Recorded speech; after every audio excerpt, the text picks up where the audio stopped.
CNN Money de volta. Vamos falar agora sobre os principais desafios econômicos para 2023. Para isso, contamos com a participação do nosso especialista em economia, Sérgio Vale, que é economista-chefe da MB Associados. Sérgio, bom dia, bem-vindo.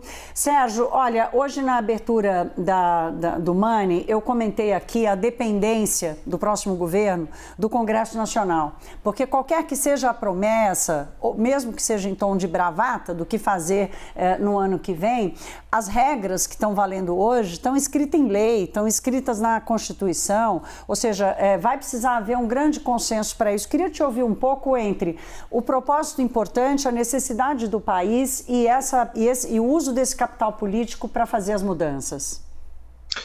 Bom dia, Thaís. Pois é, Thaís, essa é a grande discussão para o ano que vem. A gente tem uma eleição que vai acabar aí nas próximas semanas e o próximo presidente vai ter que discutir com o Congresso que tem agora o orçamento para o ano que vem, que já vai ser a primeira grande questão que o presidente eleito vai ter que colocar na mesa. Esse orçamento vai ter que entrar na discussão também da regra do teto. Tem muita possibilidade de a gente mudar a regra do teto no ano que vem, não há clareza exatamente sobre o que vai ser essa regra do teto. E muito provavelmente a gente vai ver um começo dessa transformação acontecer no final do ano, nessa discussão de um novo modelo que virá para a regra do teto.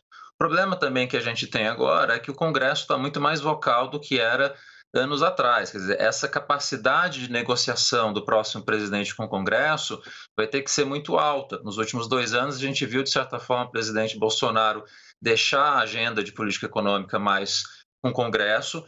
Eu tenho a impressão que isso vai ser diminuído a partir do ano que vem. Você vai ter provavelmente um embate um pouco maior entre executivo e legislativo em torno da agenda de política econômica. De qualquer maneira, vai continuar valendo que os 6 primeiros meses do ano que vem vão ser essenciais para a gente ter uma agenda positiva e que no final, Thaís e Pri, eu acho que a gente não pode esperar grandes coisas. Eu acho que tem uma discussão muito clara em relação à regra do teto, reforma tributária, e não dá muito para ser mais do que isso, né? Não tem espaço político e eu acho que a gente já vai gastar muito tempo com essas duas coisas ano que vem.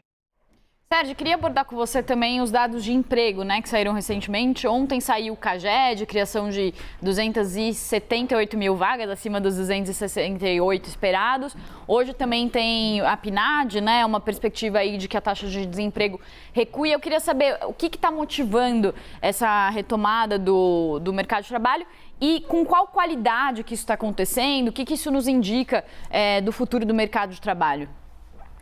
O mercado de trabalho está dando as grandes boas notícias nos últimos meses, né, Pri? A gente está vendo números muito bons de taxa de desemprego, os dados do CAGED também muito favoráveis, e aí é importante a gente saber se esse crescimento é um voo de galinha, né? Se ano que vem desacelera com intensidade ou se veio para ficar.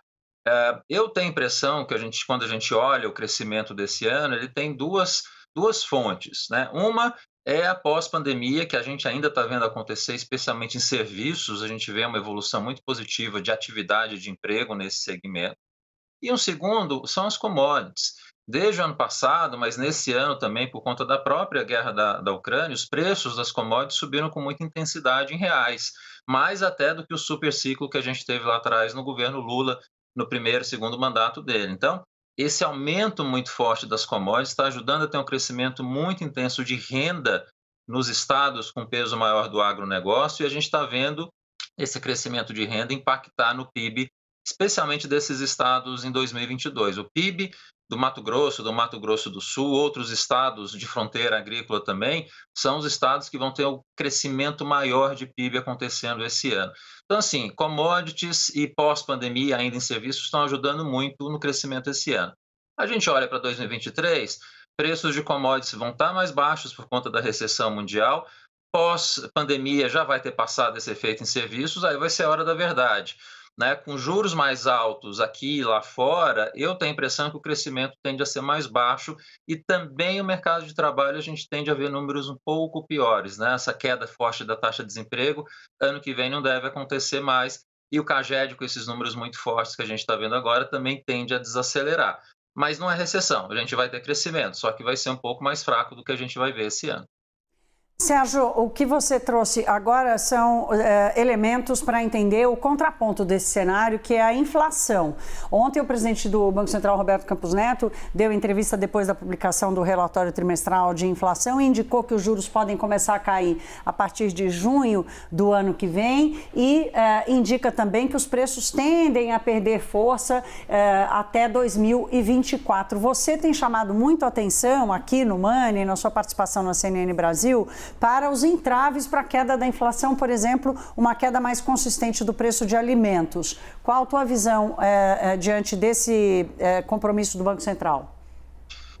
Pois é, Thais, eu acho que essa questão dos juros está totalmente atrelada ao que a gente começou a falar no começo da nossa conversa aqui, que é a questão fiscal. Quer dizer, o BC não pode ser tão explícito em falar na política fiscal com tanta intensidade nos documentos dele, mas a questão é muito clara. Primeiro semestre do ano que vem, a gente vai ter clareza do que vai ser a regra do teto, o que vai ser política fiscal, qual vai ser o tamanho do gasto que vai ser colocado para o ano que vem.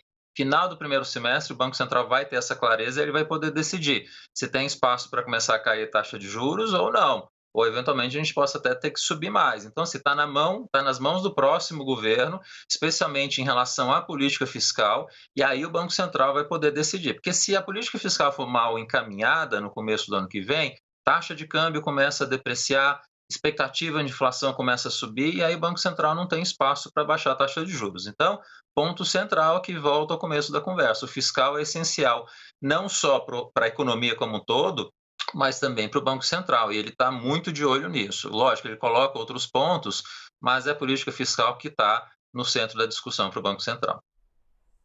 Tá certo. Sérgio Vale, nosso especialista CNN em economia, muito obrigada mais uma vez pela sua participação e boa maratona também, que acho que você também vai estar aqui com a gente nesse fim de semana importantíssimo, né? Exatamente. Ou a partir da semana que vem. Exatamente, Pri. Bom dia para vocês, bom trabalho até semana que vem.